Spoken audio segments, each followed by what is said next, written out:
Tamo de volta e hoje eu vou analisar o quinto e o sexto episódios de The Bad Batch. Tô atrasado com vocês, então vamos falar do quinto episódio, que tem umas referências de Duna, e também do sexto episódio, que é o mais novo da série.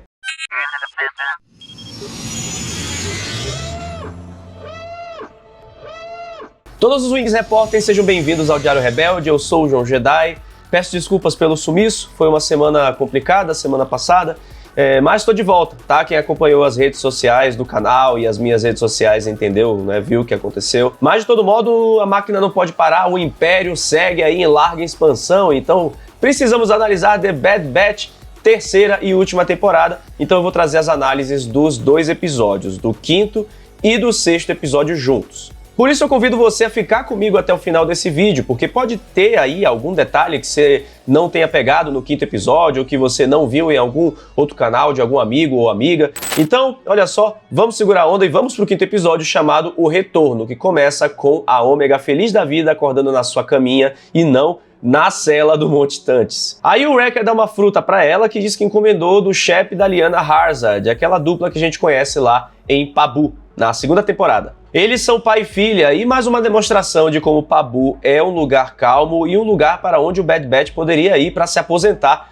Por sinal, tá demorando essa aposentadoria de chegar. Eles agora estão com a Ômega, então poderiam se aposentar, mas não. Eles têm que continuar aí na luta contra o Império Galáctico e ajudando seus companheiros clones. E falando em Pabu, é lá que eles estão mesmo. Ó que beleza. Crosshair tá treinando seu rifle ao lado do AZ, que já não aparecia há um tempinho, e tá muito feliz por rever a Ômega também. Novamente vemos a mão do Crosshair, né? Ele tá com uma tremedeira na mão, talvez algum tipo de síndrome pós-traumática, né? O AZ fala até que parece não ser algo clínico físico, né? Hunter e Wrecker ficam ali na cocó, na moita, observando os movimentos de Crosshair, tal qual Palpatine observava os movimentos de Vader. Eles ainda não confiam totalmente em Crosshair. Também, quem poderia culpá-los, né? O Crosshair os traiu lá na primeira temporada. Então nada mais justo que eles ficarem de olho sim. O Hunter até questiona se foi uma ideia muito boa eles terem devolvido o rifle pro Crosshair. Eu também ficaria nessa dúvida, Hunter. Então, com a chegada de Echo, que até rola uma piadinha ali com o Crosshair, perguntando se não ia receber um abraço. Sem abraço pra mim? Depende da qualidade da informação que trouxe. Os nossos queridos clones estão reunidos à mesa discutindo o futuro, discutindo seus planos para entender o que diacho está acontecendo lá no Monte Tantis. E para variar, Lucasfilm lembrando mais uma vez a gente da morte do Tech, porque eles não têm um datapad, não tem ali a técnica necessária para invadir os sistemas, e todo mundo lembra do Tech, abaixa a cabeça e fica triste, assim como eu, e eu tenho certeza que é assim como você também. E aí, para passar pela criptografia, né, do datapad, somente em uma base imperial remota. Oh, nada mais justo, que conveniente, né? E o Hunter até aconselha a Ômega a não ir. Mas, na verdade, a pressão, né, é a maior vinda do Crosshair. O Crosshair tem uma inversão aí de papéis e ele mesmo aconselha também a Ômega a não ir para essa base, a não ir para essa missão, já que ela é o foco, o alvo do Império Galáctico e do Hemlock. É muito massa essa cena porque rola uma tirada de onda, né, da Ômega para cima do Crosshair, porque ele fala que é pra ela, enfim, ficar, que ela ainda é uma criança, e aí a Ômega tira a onda dizendo: eu sou mais velha que você, irmãozinho. Você é capaz, mas ainda é uma criança. Eu sou mais velha que você, irmãozinho. É verdade, isso na verdade acontece, porque os clones como Crosshair, Hunter e os clones Regs, né, no caso tem o Bad Batch, e os clones regulares, né, os clones normais, entre aspas, entre muitas aspas, tá? Eles têm crescimento acelerado, então em 5 anos de idade eles já são adultos praticamente, né? Eles já são, sei lá, jovens adultos, sabe? A Ômega não tem o crescimento acelerado, ela tem o crescimento padrão, então ali a Ômega deve ter a idade mais ou menos do Boba Fett. A gente pode calcular ali uns 12 anos de idade, né? Uns 13 anos de idade mais ou menos. Enquanto o Crosshair, sei lá, o Crosshair deve ter o quê? Uns 6 a 8 anos de idade, é uma criança. Quem é criança aí, hein, Crosshair? Hunter acaba cedendo e todo mundo vai pra missão, incluindo a Batcher. Afinal, quem é que vai deixar a doguinha sozinha? Quer dizer, tem muita gente em Pabu que poderia cuidar da doguinha, né? Mas não, vamos levar ela também. Aí levaram a doguinha. Se provou uma boa ideia. Então chegamos em Barton 4, o planeta onde tem o Outpost, né, o posto avançado gelado, onde Crosshair fica estacionado na segunda temporada. É lá que a gente também conhece os clones Mayday, Rex e Veach. E também o desgraçado do Tenente Nolan, que é quem dá o impulso final para a chavinha do Crosshair virar, né, após a morte ali do Mayday, e o Tenente Nolan sempre demonstrando que pro Império Galáctico os clones eram completamente dispensáveis, não apenas os clones, né, todos os soldados no geral, incluindo os TK, os Stormtroopers, são sempre uma vibe dispensável para o Império Galáctico. Essa posição do Tenente Nolan, né, esse posicionamento dele, é o que faz com que o Crosshair tenha a virada de chave e atire no seu comandante ali após a morte do Mayday, morrendo ali nos braços do Crosshair e o Tenente Nolan agando e andando para isso. Mesmo com essa virada de chave, Crosshair e Hunter continuam se estranhando e eu me pergunto até onde isso vai durar. O Echo até dá uma separada ali na briga, mas é natural, tipo, a gente tá caminhando pra uma redenção completa do Crosshair, então eu acho que a gente pode esperar aí o Hunter perdoando o Crosshair, sei lá, quando ele se sacrificar, sabe? É o final de The Bad Batch, é o final, a última temporada, vai ter morte. E a morte mais óbvia, por enquanto, eu acho, é a do Crosshair. Então a gente pode esperar o Crosshair indo de base, se redimindo com o Hunter, que vai ficar, ai meu Deus, perdi meu irmão, ele estava certo o tempo todo, ele estava do nosso lado, bababá. É o que pode acontecer, né? Dentro da base, nós temos um momento gatilho quando o Crosshair encontra os capacetes do Mayday, do Rex e do Veach. Aliás, são capacetes muito legais, né? O capacete do Mayday é fantástico. Eu até fiquei curioso pra fazer, sei lá, um cosplay de Mayday, porque a armadura clone dele é muito bonita. Mas não, tô sem grana agora. Crosshair e Hunter continuam a se estranhar e vão até lá pra fora pra quase sair nos tapas, né? Quando a Batcher late e tal. E aí um fala umas verdades pro outro. Crosshair especialmente, né, falando umas verdades pro Hunter, dizendo que a Ômega conseguiu fugir por causa dele, não do Hunter. E a gente não pode negar que o Hunter é super mega protetor com a Ômega, e isso prejudica também às vezes, né? Só que toda a discussão é interrompida pela Batcher latindo para o gelo, e se revela assim uma minhoca gigante, um verme gigante do gelo, muito parecido até com os vermes Shai-Huluds da areia de Duna. Duna parte 2, filmaço, por sinal, se você ainda não assistiu, corre pro cinema assistir, recomendo super, tá demais, e eu tô até no veredito de Duna parte 2 no Omelete, que é onde eu trabalho, né? Você confere aqui em cima no card, depois, claro, de você ter assistido o Duna parte 2, tá? Mas aí a gente tem esse verme muito parecido com os vermes Shai-Hulud lá de Arrakis, né, do planeta de Duna, e só que no caso não é de areia, né, é de gelo. Esse comportamento, né, desses vermes de areia de Duna e também desse verme aí, dessa minhocona no gelo, são muito parecidos, melhor dizendo, com o comportamento dos dragões Krayt, que a gente vê lá em Tatooine, né, de estar por debaixo da areia, né, a maior parte do seu corpo debaixo da areia, e aí se revelarem apenas quando saem da areia. É o caso desse verme aí que a gente vê saindo do gelo. Também tem uma semelhança muito grande entre esses vermes do gelo e os vermes de Maigito. Esses vermes brancos do planeta Maigito são lombrigonas gigantescas e assassinas que se assemelham muito a essas minhoconas aí. Aliás, o que dizer desse momento cagaço, né, do momento que não passa nada, nem o Wi-Fi, quando os transmissores estão desligados, eles quase são comidos pelo bicho, mas aí os transmissores ligam, pá, bem na hora e eles conseguem sobreviver. Ainda bem, tem mais episódio pra gente assistir. A verdade é que quem assustou o verme foi a Batcher mesmo, que não parava de latir. Viu só? Ela que carrega o esquadrão inteiro nas costas. Tenham doguinhos, pessoas. Doguinhos, não precisa ser só doguinho, pode ser pet, né? Tem um gatinho, tem um hamster, tem qualquer coisa. Faz muito bem. Pode salvar você de um verme gigante do gelo. Aliás, é engraçado o Echo vendo que o Crosshair e o Hunter, né, depois de quase morrerem juntos, eles estão sem sangue, então é uma evolução do relacionamento deles. E a Ômega se sente culpada, ela continua se sentindo culpada por ter deixado vários clones lá no Monte Tantis, né, e ter escapado, né. Só que agora eles têm mais informações do datapad de Nala Se que pode permitir, sim, algum tipo de missão, algum tipo de invasão, algum tipo de, enfim, de averiguação para eles resgatarem os irmãos deles. Outro ponto interessante é o diálogo entre o Hunter e o Crosshair, onde eles admitem sim coisas uns para os outros, né? O Crosshair até admite que ele achava, né, que sabia onde estava se metendo com o Império Galáctico, mas enfim, ele errou. E o Hunter viu, né, esse erro dele, viu que ele reconhece esse erro, que agora a esperança é o melhor jeito de superar toda essa adversidade, viu? Só tem agora o João Jedi, João Sith e temos o João Psicólogo. Vou fazer um cursinho. Então tá bom, vamos agora pro 6º episódio, intitulado Infiltração. Esse episódio ele começa com um take aberto bem interessante que revela, né, o horizonte da cidade, com telhados e construções muito parecidos até com construções da arquitetura indiana. Lembra também o 7º episódio da 2ª temporada de Star Wars Visions, intitulado Bandidos de Golak, que foi feito pelo estúdio indiano de animação 88 Pictures. Ou 88 Pictures, porque são né? É em inglês, então pra vocês entenderem. Nisso a gente vê novamente o nosso clone favorito de todos os tempos, o queridíssimo Capitão Rex, que está acompanhado da droide de protocolo série RA-7, chamada GS-8, junto do senador Avi Singh. Por sinal, eu falei da arquitetura indiana, né, e das referências aí à arquitetura indiana. Singh é um sobrenome tipicamente indiano, então está tudo interligado, Wings. É, sim, uma referência direta à cultura indiana. Era o senador Avi Singh que representava o planeta Raxus no Senado separatista durante as Guerras Clônicas. Pra quem não se lembra, ele aparece no 10º episódio da primeira temporada de The Bad Batch, quando o nosso esquadrão malfeito vai resgatá-lo das garras do Império. E quem tá com o Rex nessa missão de escolta do senador Avi Singh é o clone bonitão Hauser, que é o clone mais estiloso da galáxia.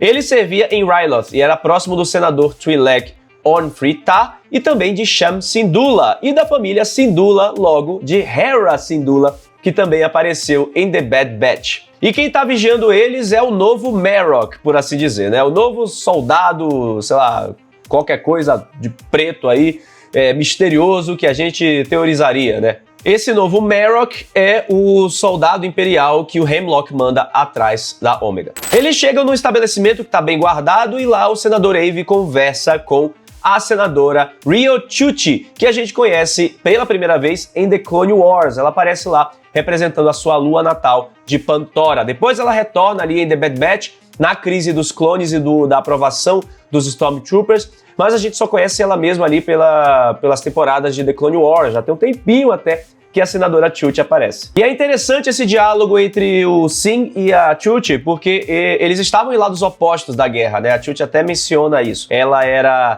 da República e ele era separatista, mas agora os dois estão unidos com um objetivo em comum, que é destruir o Império Galáctico. Destruir não, né? Eles são diplomatas, então eu diria remover o Império Galáctico. Algo muito interessante porque talvez nem todo fã de Star Wars, né, se ligue que muitos dos membros da Aliança Rebelde foram separatistas durante as Guerras Clônicas. O quê? Não acredito. Por mais que eles tenham seguido o Conde Dooku, né, na verdade eles foram manipulados por Conde Dooku e por Darth Sidious. Então, quando o Império Galáctico assumiu, muitos dos separatistas que estavam sendo perseguidos, presos, etc., claro, foram os primeiros rebeldes, né? Se a gente puder considerar, a Aliança Rebelde começou, de certa forma, de um cerne separatista. Mas isso a gente pode abordar em um outro vídeo específico sobre a Aliança Rebelde. Se você quiser que eu fale aqui no canal, é só comentar e pedir que vem aí, hein? E aí conseguem neutralizar o tal do Marrok, e qual não é a surpresa quando a gente vê que não é nenhum personagem bombástico, mas sim um clone, olha só! Depois da confusão toda de terem neutralizado esse clone, o Rex pede para a senadora Chuchi ficar bem na maciota, para ela não se expor, né, já que estávamos tendo aí alguns problemas. Um detalhe interessante é que ele manda o Hauser enviar os dados que conseguiram do agente para o Fireball. Fireball era um dos clones que participou da operação para libertar o Gregor na temporada anterior. Chegamos então na base dos clones guerrilheiros de Rex, e se você não está reconhecendo essa base aí,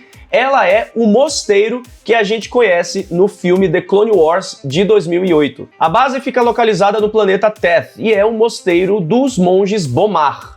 A Ordem Bomar acreditava que ao transplantar a sua mente para corpos sem contato físico, eles transcendiam, e eles são aquelas aranhas do Palácio de Jabba, sabe aquelas aranhas com cérebros andando ali que assustam o C-3PO em Retorno de Jedi? Pois é, são essa galera aí que ocupava esse monastério, né, esse mosteiro, etc e tal, que em Teth a gente vê a batalha vertical que acontece no filme de The Clone Wars de 2008, quase que eu falo 2018, mas é 2008, e a gente retorna a esse mosteiro aí, com o Rex utilizando esse local como base de operações. Hauser mostra que o clone Special Ops, né, da armadura preta, possui uma cápsula elétrica armazenada ali nos seus dentes, né, na sua boca, a mesma que a gente vê o capitão Titus Welliver. Na verdade, Titus Welliver é o nome do ator que interpretou a Fumaça lá na série Lost, que é uma série que eu amo de paixão, eu amo de coração.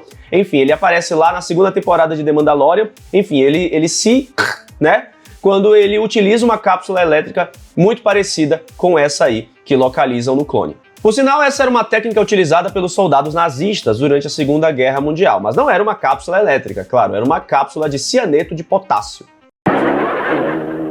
Outro detalhe interessante é que eles percebem que o número de série do clone foi apagado, ou seja, não tem registro sobre ele. Ele agora é apenas uma casca servente do Império.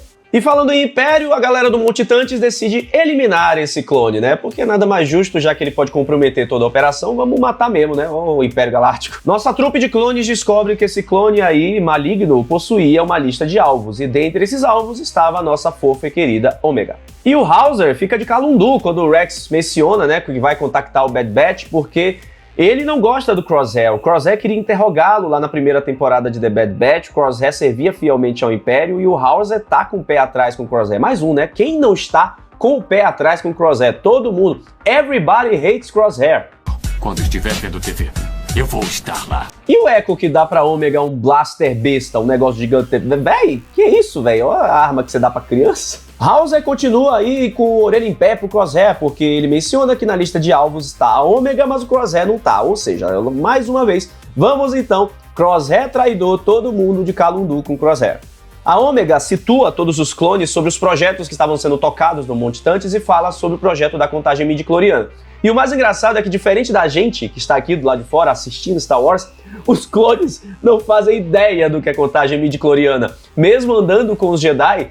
E isso não era um papo, provavelmente, né? O Jedi falava, pô, você sabia que o Mestre Yoda tem não sei quantos mil midi-chlorians? Por sinal, é um vídeo muito interessante, Legends, que eu trago aqui, a contagem midi-chloriana de vários dos Jedi, porque o General Grievous também tinha uma contagem midi-chloriana alta. Confere aqui em cima, que é um vídeo bem legal. Outro ponto interessante é porque isso demonstra como o conhecimento da Força é muito restrito na galáxia, né? Isso era um conhecimento da Ordem Jedi. Então os clones não vão saber, o cidadão médio da galáxia vai agar e andar para o que é midi-chlorian, né? E no caso a gente que acompanha sabe, os Jedi que trabalham com isso, por assim dizer, sabem também o que é contagem midi-chloriana. Então demonstra muito do desconhecimento da Força por parte dos clones e também por parte do cidadão médio da galáxia. Aliás, pausa aqui dramática só pra gente falar do Gregor doidão oferecendo comida pra todo mundo. Gregor, tipo... Hora da comida. A receita do Gregor com algumas das minhas próprias modificações picantes.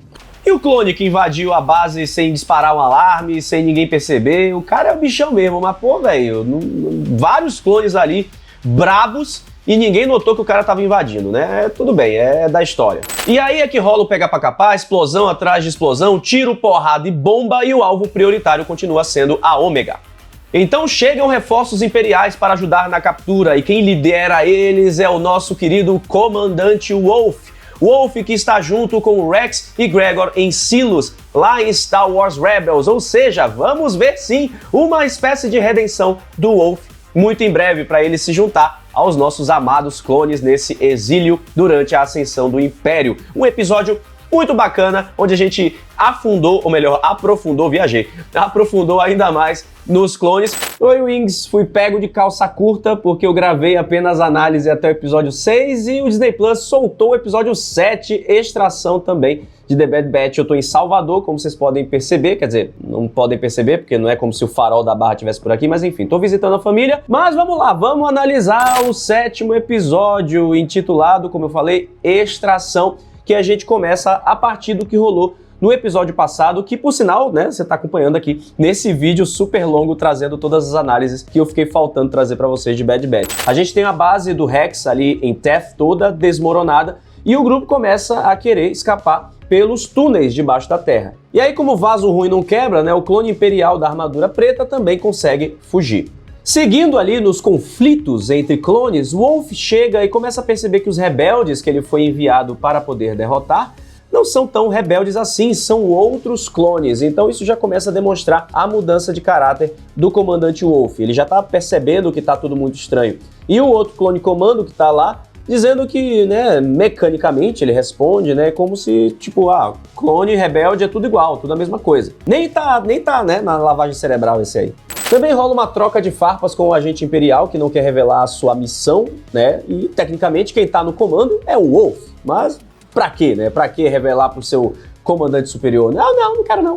Os TK e o Wolffe percebem que os clones estão fugindo pela saída de emergência, então começam a cercar. E aí o Crosshair, finalmente ativo como nos velhos tempos, dando a cobertura necessária ali, fazendo aquelas jogadas clássicas com o sniper. Mas, infelizmente, a mão dele tá tremendo o tempo todo, toda hora. Ele até erra os tiros que estava mirando ali no agente imperial. Que conveniente, errou logo os tiros do Bam Bam Bam. Pô, Crosshair, vamos trabalhar direito aí, Crosshair.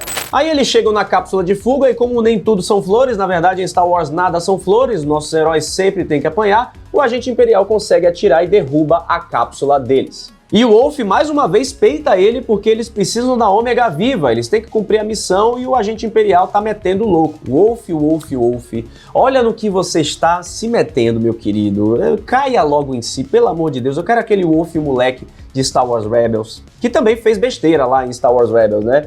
Em Star Wars Rebels é ele que denuncia o Kenan e o Ezra pro Império Galáctico quando eles vão ser visitados lá em Silos, né? Então, a gente vê que o Wolf é muito by the book, é muito a favor de seguir as regras estritamente, e isso leva ele a lugares que ele não deveria estar. Então, quando eles estão caminhando para poder encontrar o Echo, o Hauser começa a questionar, né, o Crosshair sobre o que fez ele mudar, já que ele percebeu o jeito, né, que ele estava agindo com a Ômega, né, que era completamente diferente de um Crosshair que ele conheceu lá em Ryloth, e é um momento até bem emocionante, bem tocante. O Crosshair, então, ele menciona aqui que lealdade significava alguma coisa para ele, mas aparentemente para o Império não, e foi assim que ele percebeu que era descartável. O Hauser também fala que ele não foi o único que percebeu, e né, fica muito fácil você perceber isso quando resolvem deixar o seu amigo clone para morrer no meio da neve. Aí o clone comando chega e diz pro Wolf que o agente imperial se rebelou, para variar a paciência do Wolf tá menor que um porg, e eles acabam sendo, né, tendo que focar os esforços para encurralar as forças do Rex, do Crosshair e etc. E quem encurrala eles, na verdade, é o chato do clone imperial, que entra numa contenda lá com o Crosshair, eles se estranham e a ideia do Crosshair é muito boa, né? Ele decide zerar a munição do agente clone imperial. Eles acabam saindo no X1, de sniper para sniper, e saem também depois numa porrada franca, né? Meio sem perder a amizade, mas perdendo a amizade, até o momento que o Crosshair quase é afogado pelo agente clone, e quem salva o dia é o Hauser que resolve finalmente aparentar ali que tá do lado do Crosshair. O Crosshair quase cai da cachoeira e o Hauser segura ele. Olha que quem diria, né? O grande mestre Jedi, seu Madruga, a vingança nunca é plena, matar a alma e envenena. Nossos heróis chegam no ponto de encontro e quem tá lá para recebê-los é claro o Wolf com suas tropas. E rola um momento muito tenso porque tanto o Rex quanto o Wolf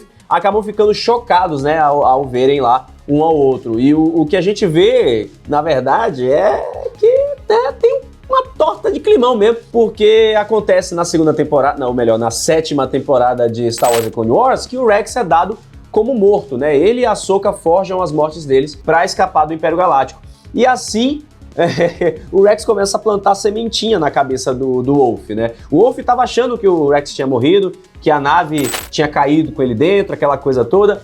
E o Rex, não morri não, mas é isso aí, ó, vamos lá. Você tá vendo o que o Império tá fazendo lá em Tantis? O Império tá fazendo experimento com clones, tá descartando. Quem viu, ó, foi a criança, a Ômega.